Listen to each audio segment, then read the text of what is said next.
So because and Charlie, I'm doing who's everything your I dummy didn't here do with you? for a year, like Robert? within 2 weeks. That's Robert? I am at New York Comic Con, And what this does will Robert be do the for a Chucky living? panel. He's a teacher.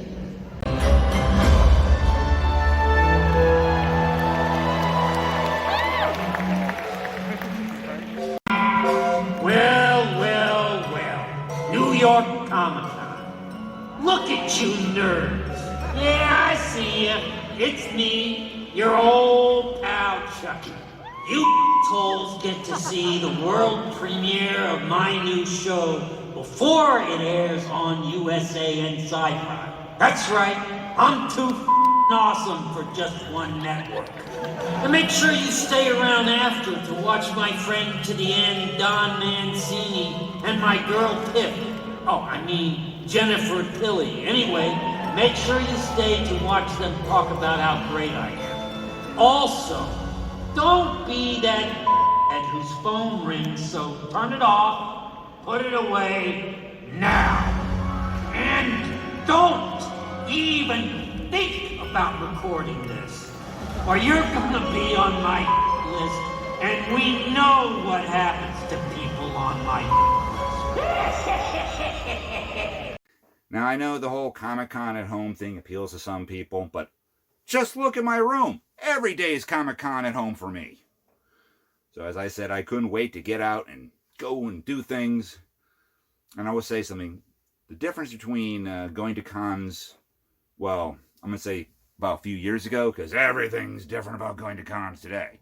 But the difference between going to cons when I was really young and going to cons now is I used to literally be able to buy my ticket at the door. So I usually waited till I knew who the entire guest list was before I plonked down my money to get in. And they were also a lot cheaper back then.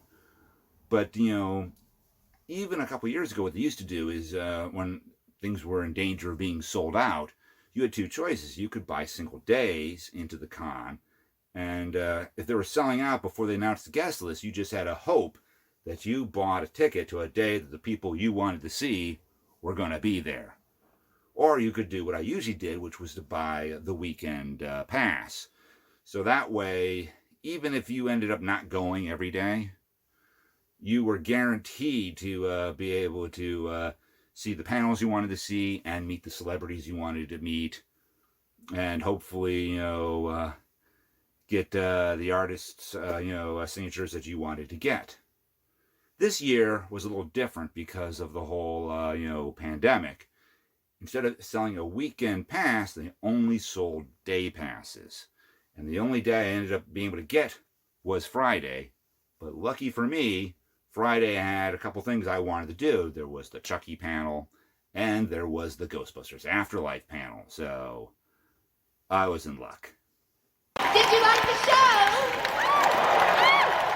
Now I am going to bring to the stage the creator of this show, the fabulously sexy, talented, truly terrifying Mr. Don Mancini!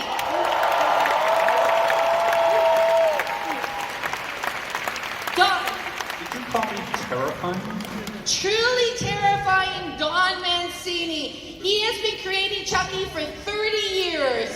Isn't that right, Don? It sounds like a scientist in a... Why am I screaming and you're whispering? I don't know, and I also, I'm not used to...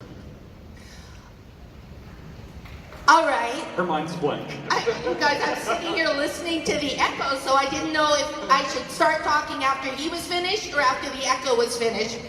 I just was wondering why you brought Tiffany back, because I keep thinking Donna's going to call me up and say, Jennifer, bad news, we're doing more Chucky and you are not involved anymore. And I send him little presents, I invite him out to dinner. Oh, this is one of my presents that she gave me. Look at this. It says Chucky Daddy. It says Chucky Daddy, that's what I call him. It's gold and it has real diamonds. It's very, very tiny diamonds. So I really had to bribe her back.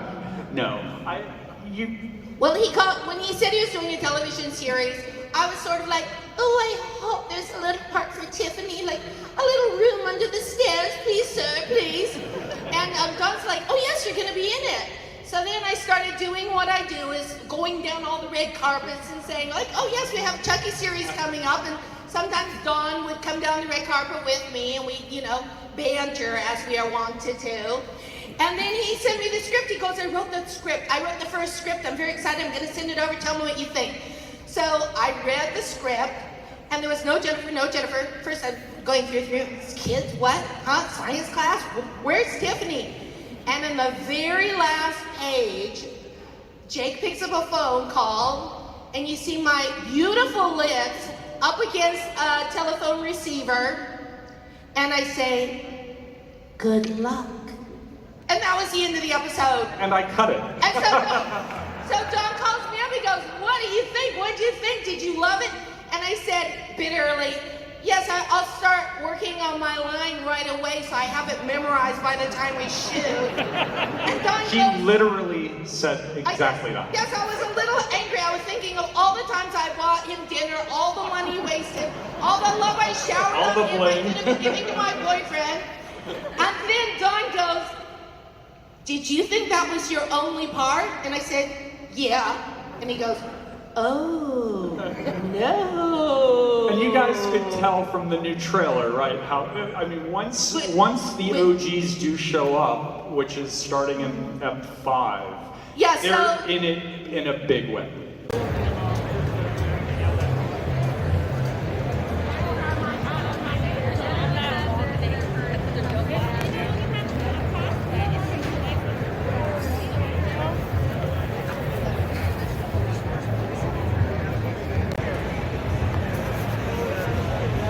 Never guess who you will run into when you go to New York Comic Con.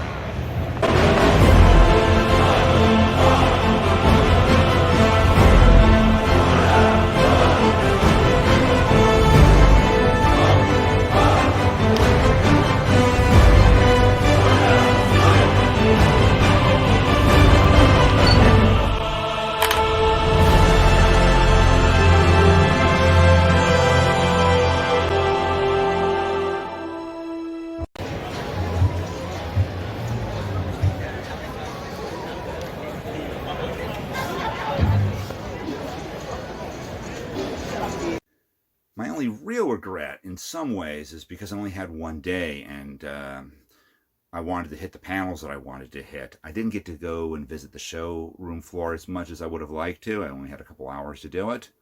Though what I did see was pretty cool. I mean, it was different than previous years. In the past, well, the big booths, Marvel, DC, and Viz, instead of actually having a lot of product there, they're just sort of like photo op things. They chose not to really send anybody. That was a little disappointing. Most of the vendors seem to be a hodgepodge of everything. So in the past there used to be vendors and booths that were very particular to one thing or another. And maybe there were these kind of booths and I just didn't see them in my travel. So I don't know.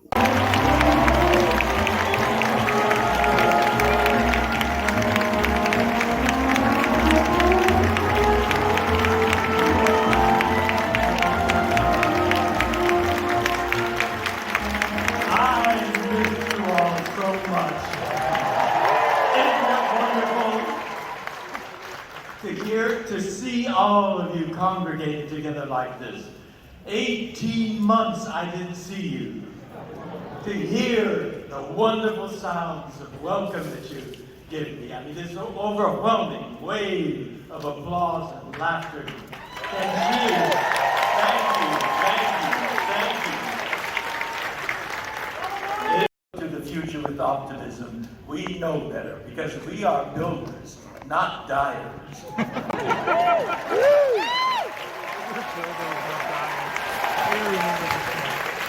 We live long and prosper. And we are going to stay healthy and contribute to building our future.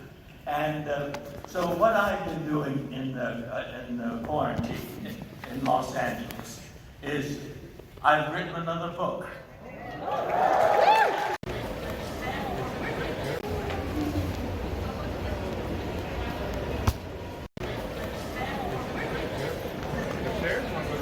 Ask how many of you have seen Twin Peaks, but I'm not going to be able to see anyway. So, but Mark and I came to this through Twin Peaks because we were both big Twin Peaks fans. But it turns out that you really don't need to be a Twin Peaks fan to understand and appreciate this story.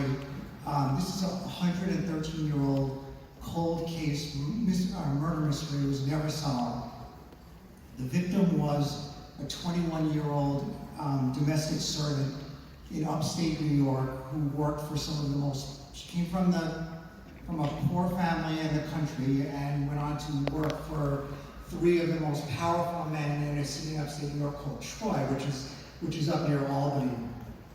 And on July 11th, 1908, her body was found in a lake in a town small ways away from Troy called Averill Park or Sand Lake.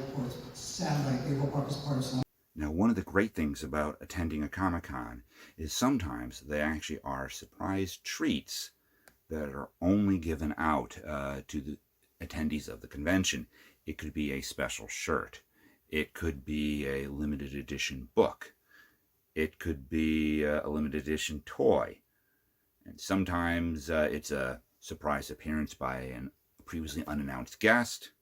And sometimes you are actually treated to a world premiere of a particular movie or show. And you get to see it before anybody else. And this was one of those magic times. Now, the panel I was the most interested in seeing was GhostBusters Afterlife. I love Ghostbusters, and I was so thrilled when I heard that they were going to do a proper sequel to Ghostbusters. And then it got pushed back. And then the pandemic hit, and it got pushed back again. And then it was announced that it was going to be out in November.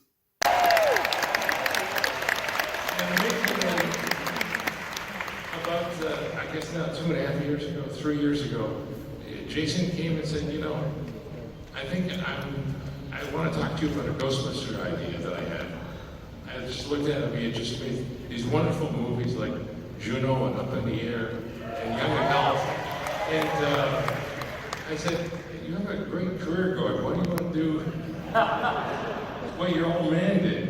And then he told me a story that just knocked me out. I said, if you think you can do it, you gotta go do it. And that's how it all started. And I was really, hoping we'd get some, clips. And, Ivan Reitman and his son, who directed the movie, they came out and they said that we were great fans and that we had waited long enough. Okay, who'd like to see a clip from the film? Jason, would you like to set up the first clip? Yeah, absolutely. And I guess, before I do, I'll say this. I think it kind of got mentioned earlier, but man, it's been a while since we started making this film, and you all are the most patient fans on Earth. Yes. And frankly, my father and I think you've waited long enough. Let's show it!